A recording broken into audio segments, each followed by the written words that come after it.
அஸ்ஸலாமு அலைக்கும் வரஹ்மத்துல்லாஹி வபரகாத்துஹு. அன்பிற்குரிய சகோதரர்களே, அப்துல்லா இப்னு உமர் ரலியல்லாஹு அன்ஹு அவர்கள் அறிவிக்கிறார்கள், நபிகள் நாயகம் ஸல்லல்லாஹு அலைஹி வஸல்லம் அவர்கள் சொன்னார்கள், மன் தாஃப பில் பைத்தி வ ஸல்லா ரகஅத்தைனி கான கஇத்கி ரகபத்தி.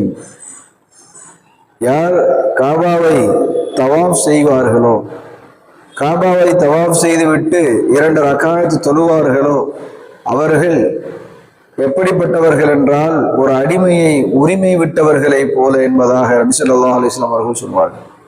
ஒவ்வொரு அடிமையை உரிமை விட்ட நன்மை இதன் மூலமாக, இந்த தவாஃபின் மூலமாக, தவாஃப் செய்துவிட்டு 2 ரக்காத் தொழுவதின் மூலமாக கிடைக்கிறது என்று சொன்னால், இந்த தவாஃப் செய்வது எவ்வளவு உயர்வுமிக்க அமல், அல்லாஹ்விடத்திலே எத்தனை நன்மைகளை பெற்றுத்தரக்கூடிய அமல் என்பதை நாம் புரிந்து கொள்ள வேண்டும். அல்லாஹ் தஆலா அத்தகைய சிறப்பிற்குரிய தவாஃபை, ஹஜ்ஜை, உம்ராவை நிறைவேற்றக்கூடிய நற்பாக்கியத்தை அல்லாஹ் நமக்கு தருவானாக. ஆமீன். அஸ்ஸலாமு அலைக்கும் வரஹ்மத்துல்லாஹி வபரகாத்துஹு.